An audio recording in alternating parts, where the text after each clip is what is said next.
the great unrest. When I lie down, I think, how long before I get up? The night drags on, and I toss and turn until dawn. Job 7:4. You'd think, bedraggled as I am by the illness of my age, I'd be able to lounge a little, that I'd shut out the noise as others do, and I would sigh and sleep. Let me eat Tootsie Pops, I'd think. Let me lay in the moonlight and grow the opposite of baby fat. Lie, I mean. Let me lie. I have had to wrestle with grammar all my life, and what people call ideals. I used to love ideals, but that wasn't cool. Plus there was money to be had, and ass, scads of ass. Now I forget. The principal's your pal and not the principal. At least I've retained that. Give up your sleepless nights, the man on TV said, talking to me. Like, how did he know? I could have dozed through half a dozen shows and all the ads. Even commercial noise might have eventually been absorbed into my dreams. It might have become my dreams. But it's hard for me to lie still, lay still, while I am getting fucked. Sorry. It's late and you've been at me all night, and I hadn't risen from it. I was tired. I'm even more tired, but now I'm up. I just realized this book is signed.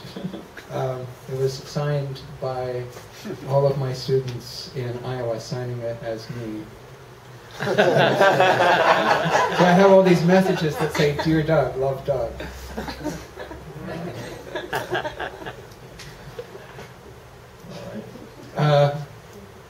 So the second poem I'm going to read is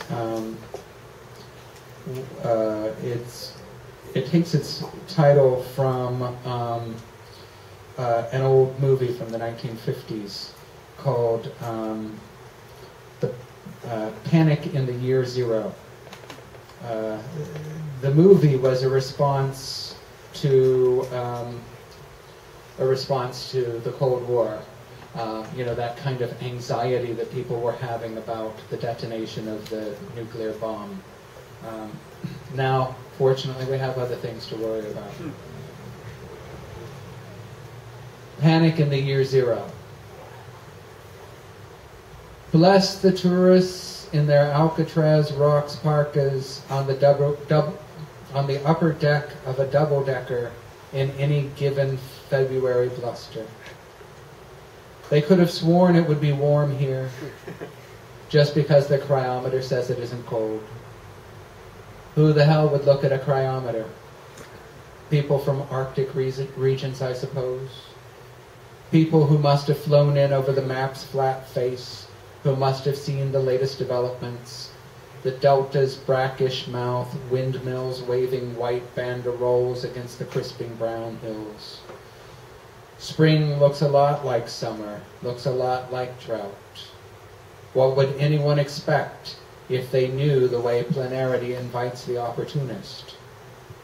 Aren't the dispatches the same, reaching them in Chehalis, Waterloo, and Asbury Park? Even if folks don't watch what passes now for news, I assume they go to cocktail parties, or they Twitter. They don't all have snug jammies and Ovaltine, though they seem to get snugger by the minute. What kind of help could they get if they could get help? Help them make this dull show seem like art. Help the supporting cast appear in the end, summoned from the cities of the plain, and appear to end and end again, as in a wide shot of the Battle of the Marne. Be tolerant of those you cannot seem to understand, and other such advice. It's the quiet part of the evening service, while I'm writing this down, Thank God for the quiet part. And thank God for the one who held me to my wickedness, who asked me to revel in it, even though it cost us both a little dignity. It's easy for me to look back at what's destroyed. I knew it would be destroyed like a wicked town. I never thought, that town is where the heart is. I simply thought, that town is where the town is. Usually someplace inhospitable and filled with handsome men, the kind who kill you with their handsomeness or their acute cordage. Hell is the most miraculous invention of love, no matter how the love turns out. Hell is the place from whence the music of longing, which accounts for most of what we call music, gets written. I'm tired of this idea of hell, no matter how functional. Sure, I've had my petty doubts. Like the extra pills I've stashed in my Ava Brown box, waiting for the bomb to hit Bakersfield, or some other place in the near distance. This plan only works if there's some kind of distance.